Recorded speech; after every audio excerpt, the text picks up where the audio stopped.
नमस्कार, मैं हूं आपके साथ इश्तियाक अहमद और आप देख रहे हैं आर्य न्यूज। रुक करेंगे देश और दुनिया की तमाम खबरों की तरफ। राजधानी दिल्ली के ओल्ड सीमापुरी इलाके में कुछ संदिग्ध आतंकियों के छिपे होने का इनपुट मिलने के बाद दिल्ली पुलिस के स्पेशल सेल ने वहां एक मकान पर रेड मारी और पुलिस जब वहां पहुंची तब तक संदिग्ध फरार हो चुके थे और मकान पर लगे ताले को तोड़कर पुलिस अंदर दाखिल हुई तो उन्हें एक संदिग्ध बैग और कुछ डॉक्यूमेंट हाथ लगे, जिसके बाद वीडीएस और एनएसजी की टीम को बुलाया गया। और वहीं एनएसजी की जांच के बाद यह साफ हो गया कि बैग में आईईडी बरामद हुआ है और आईईडी में करीब 3 किलोग्राम विस्फोटक का इस्तेमाल किया गया था। और इसके अलावा जानकारी के मुताबिक ये विस्फोटक गाजीपुर से मिले आईईडी से मेल खाता था। और वहीं हाल ही में कुल्लू से भी इसी तरह का विस्फोटक कार से बरामद हुआ था, जिसके बाद आईईडी को एनएसजी की टीम ने बॉम्ब डिस्पोजल इक्विपमेंट की मदद से वहां से उठाकर दिलशाद गार्डन के एक पार्क ले जाकर 8 फीट गड्ढे में दबाकर डिफ्यूज किया। दरअसल दिल्ली के गाजीपुर इलाके की फूल मंडी में कुछ समय पहले जो आरडीएक्स मिला था उस मामले की जांच करते हुए स्पेशल सेल की टीम दिल्ली के सीमापुरी इलाके के घर में पहुंची थी और जिस मकान से आईईडी बरामद हुआ वो कासिम नाम के शख्स का है और जिसने कुछ दिन पहले एक लड़के को प्रॉपर्टी डीलर शकील के जरिए अपने मकान का 2nd फ्लोर एक लड़के को किराए पे दिया था। और वहीं 10 दिन पहले उसके साथ यहां 3 और लड़के रहने आ गए और पुलिस के पहुंचने से पहले सभी आईईडी का बैग कमरे पर छोड़कर फरार हो गए। और वहीं गाजीपुर में मिले आईईडी और आरडीएक्स मामले की जांच के दौरान स्पेशल सेल ने कई दर्जन संदिग्ध फोन कॉल इंटरसेप्ट किए थे, जिसके आधार पर इस घर का पता चला था।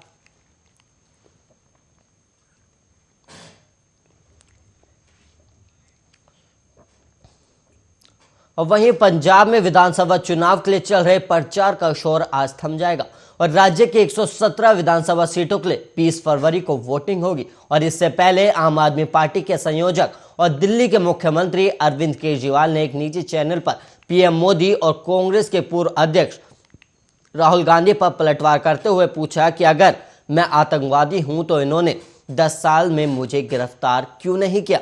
और केजरीवाल ने मुख्यमंत्री चरणजीत सिंह चन्नी के यूपी बिहार वाले बयान और पंजाब के मुद्दे को लेकर कहा कि गुरु गोविंद सिंह ने बोला था कि जब सब एक जन है। चन्नी साहब ने अपनी गंदी राजनीति के लिए गुरु महाराज के संदेश को भी पीछे छोड़ दिया और वो इंसान और इंसान के बीच में दरार पैदा कर रहे हैं और कोई भी पार्टी अपनी गंदी राजनीति से भाईचारे को खराब नहीं कर पाई। मुझे नहीं पता वो किसको आकर्षित करने के लिए ये सब कर रहे हैं, लेकिन ये देश और पंजाब के लिए खतरा है और पंजाब का सम्मान तो भाईचारे है और सब गुरुजी की इज्जत करते और इसका राजनीति में कितना फायदा होगा और कितना नुकसान ये तो जनता तय करेगी।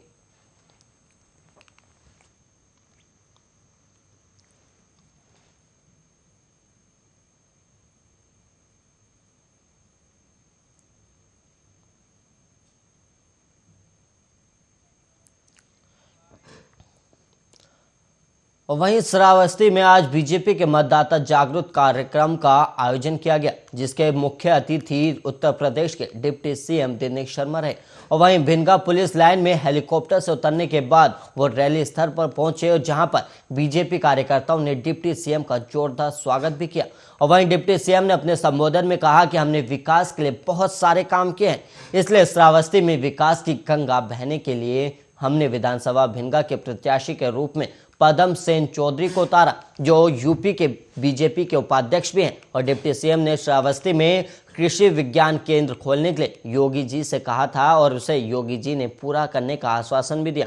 और उन्होंने कहा कि हमारा सिर्फ एक सपना है, हर हाथ को रोजगार मिले। और पिछली सरकार ने आधी मेट्रो बनाई थी, हमने 6 मेट्रो बनाई। और पिछली सरकार ने आधा एक्सप्रेसवे बनाया था और हम 5 एक्सप्रेसवे बना रहे।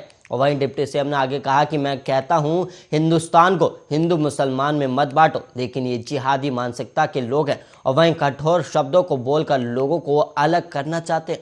और बीजेपी सबका साथ सबका विकास करना चाहती है। और पिछली सरकार बताए कि उसने क्या क्या काम किए थे और उसने 700 दंगे हिंदू मुसलमान के बीच कराए थे। और साथ ही डिप्टी सीएम ने भारत माता के नारे को लगवाते हुए कहा कि इतना तेज बोलो कि जो सपा बसपा को जो सपना आ रहा है ओवैसी जी के माध्यम से वो हार में बदल जाए।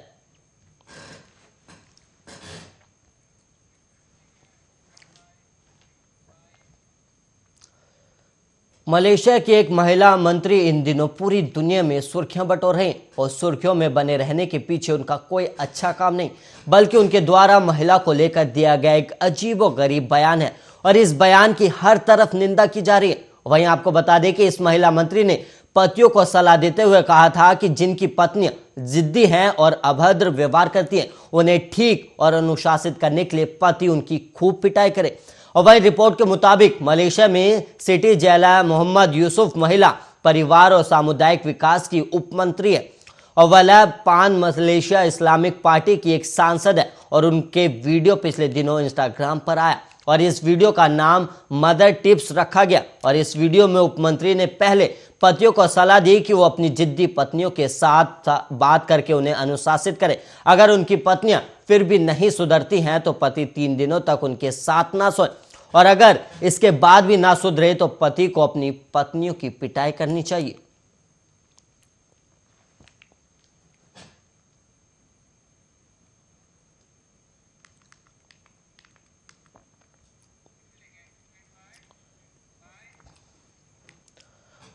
और वहीं कर्नाटक के विधानसभा में अनोखा विरोध प्रदर्शन देखने को मिला है, जिसके चलते तमाम विधायकों ने विधानसभा में रात भर विरोध प्रदर्शन किया। दरअसल ग्रामीण विकास और पंचायत राज मंत्री के.एस. ईश्वरप्पा को बर्खास्त करने और राष्ट्रीय ध्वज पर उनके बयान के लिए देशद्रोह का मामला दर्ज करने की मांग कर रहे कांग्रेस विधायकों ने नेता विपक्ष सिद्धारमैया के नेतृत्व में गुरुवार की रात विधानसभा और विधान परिषद में गुजारी है। और वहीं दरअसल ईश्वरप्पा से पत्रकारों ने सवाल पूछा था कि क्या लाल किले पर कभी भगवा झंडा फहराया जा सकता है। इसके जवाब में उन्होंने कहा कि आज नहीं, भविष्य में किसी दिन। उनके इस बयान के बाद कर्नाटक में बवाल मच गया और विधानसभा में कांग्रेस सदस्यों द्वारा इसका विरोध दोनों सदनों में देखा गया और जिस वजह से गुरुवार को कर्नाटक विधानसभा और विधान परिषद में लगातार दूसरे दिन भी हंगामा जारी रहा। और साथ ही इसके बाद कांग्रेस सदस्यों ने ईश्वरप्पा को मंत्रिमंडल से बर्खास्त किए जाने के लिए अपना आंदोलन शुरू कर दिया। और गौरतलब है कि सदन की कार्रवाई दिन भर के लिए स्थगित होने के बाद भी कांग्रेस सदस्य वहीं रुके रहे और इसके बाद विधानसभा अध्यक्ष विश्वेश्वर हेगड़े कागरी और पूर्व मुख्यमंत्री बी.एस. येदियुरप्पा ने बाद में विधानसभा परिसर में नेता प्रतिपक्ष और कांग्रेस विधायक दल के नेता सिद्धारमैया से मुलाकात कर बातचीत की थी।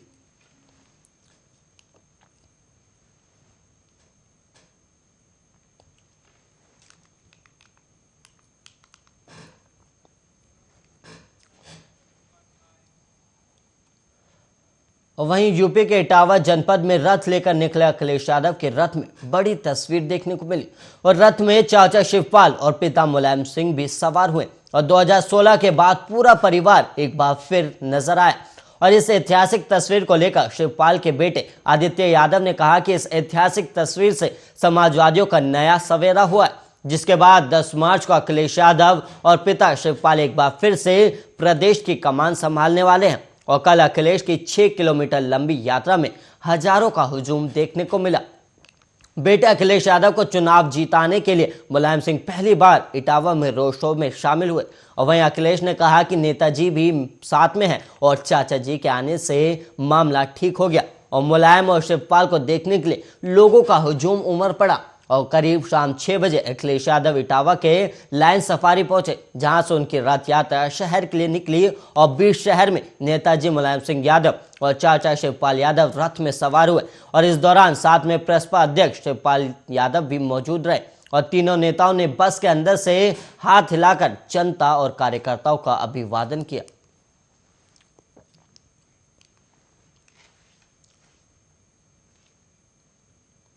और वहीं पीएम मोदी कल यानी गुरुवार को यूपी के फतेहपुर में एक चुनावी रैली को संबोधित कर रहे थे और इस दौरान उन्होंने 3 तलाक के खिलाफ कानून का विरोध करने के लिए विपक्षी दलों पर जमकर निशाना साधा। उन्होंने कहा कि 3 तलाक का विरोध कर रही पार्टियां स्वार्थी हैं और ये उनके बारे में भी नहीं सोचते जो इन्हें वोट दे रहे हैं।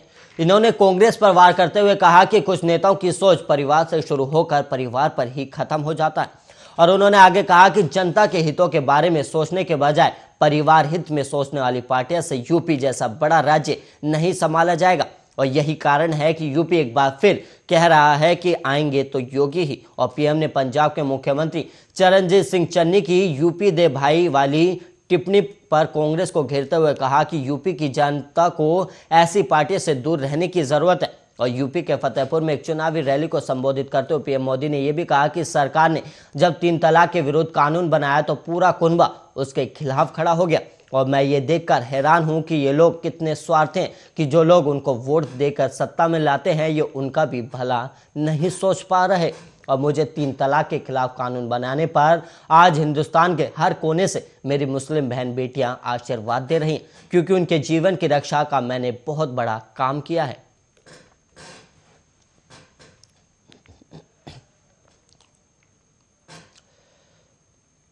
और वहीं हिजाब प्रतिबंध के खिलाफ लड़ रही मुस्लिम लड़कियों ने गुरुवार को कर्नाटक उच्च न्यायालय से अपील की कि उन्हें कम से कम शुक्रवार और रमजान के महीने में हिजाब पहनकर कक्षाओं में भाग लेने की अनुमति दी जाए। और उन्होंने दावा किया कि हिजाब पर प्रतिबंध पवित्र कुरान पर प्रतिबंध लगाने के बराबर है। और उच्च न्यायालय ने अपने अंतरिम आदेश में हिजाब विवाद से संबंधित सभी याचिकाओं पर विचार लंबित रखते हुए पिछले हफ्ते सभी विद्यार्थियों को कक्षा के अंदर भगवा शॉल, स्कार्फ, हिजाब पहनने और कोई भी धार्मिक ध्वज लाने से रोक दिया था। और न्यायमूर्ति ऋतुराज अवस्थी और न्यायमूर्ति जे.एम. काजी और न्यायमूर्ति कृष्णा एस. दीक्षित की उच्च न्यायालय की पूर्ण पीठ के समक्ष मुस्लिम लड़कियों की ओर से पेश हुए वकील विनोद कुलकर्णी ने कहा कि गरीब मुस्लिम लड़कियां हिजाब पहनने पर प्रतिबंध के कारण पीड़ित हैं। और मैं अदालत से लड़कियों को शुक्रवार और मुसलमानों के लिए जुम्मे का दिन और रमजान के पवित्र महीने के दौरान हिजाब पहनने की अनुमति देने का आदेश पारित करने का अनुरोध करता हूं।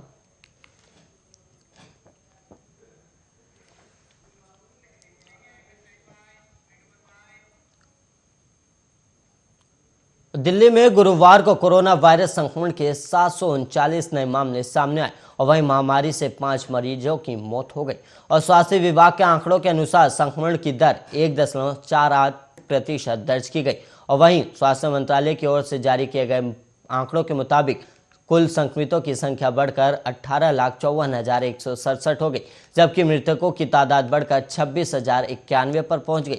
और इससे पहले दिल्ली में बुधवार को कोविड-19 के 766 नए मामले सामने आए थे और तब भी 5 मरीजों की मौत हुई थी, जबकि संक्रमण दर 1.37% थी। ब्रेक के बाद एक बार फिर से आपका स्वागत है। आर्या न्यूज पर रुक करेंगे तमाम खबरों की तरफ। देश में जानलेवा कोरोना वायरस महामारी के मामले आज घटे हैं और देश में पिछले 24 घंटे में कोरोना वायरस के 25,920 नए केस सामने आए और वहीं 492 लोगों की कोरोना के चलते मौत हो गई। और कल 30,797 मामले दर्ज किए गए थे, यानी कल की तुलना में आज मामले घटे हैं। और देश में पिछले दिन 66,254 लोग ठीक हुए। और वहीं केंद्रीय स्वास्थ्य मंत्रालय की ओर से जारी किए गए आंकड़ों के मुताबिक देश में अब एक्टिव मामलों की संख्या घटकर 2,92,052 हो गई है। और वहीं इस महामारी से जान गंवाने वालों की संख्या बढ़कर 5,10,905 हो गई।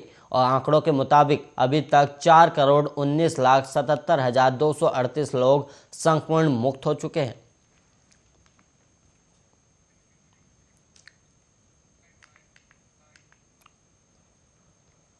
और वहीं विश्व स्वास्थ्य संगठन के प्रमुख डॉक्टर टेड्रोस अधनोम घेब्रेयेसस ने कहा कि वो 6 अफ्रीकी देशों में भी मरना का उत्पादन शुरू होगा। और ये देश मिस्र, केन्या, नाइजीरिया, सेनेगल, दक्षिण अफ्रीका और ट्यूनीशिया है। और जल्द ही इन देशों में mRNA वैक्सीन का निर्माण शुरू हो जाएगा और इनमें mRNA का व्यापक स्तर पर उत्पादन भी शुरू हो जाएगा। और अभी फिलहाल ये टीके अमेरिकी कंपनी फाइजर और मॉडर्ना ही बनाती हैं।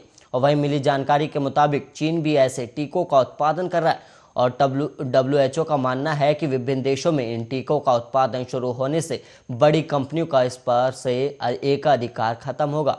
और वहीं WHO ने यह घोषणा यूरोपीय परिषद, फ्रांस, दक्षिण अफ्रीका और फ्रांस के राष्ट्रपति एमुनुअल मैक्रो, दक्षिण अफ्रीका के राष्ट्रपति सिरिल रामाफोसा और यूरोपीय परिषद के अध्यक्ष चार्ल्स मिशेल की उपस्थिति में आयोजित एक कार्यक्रम में की थी।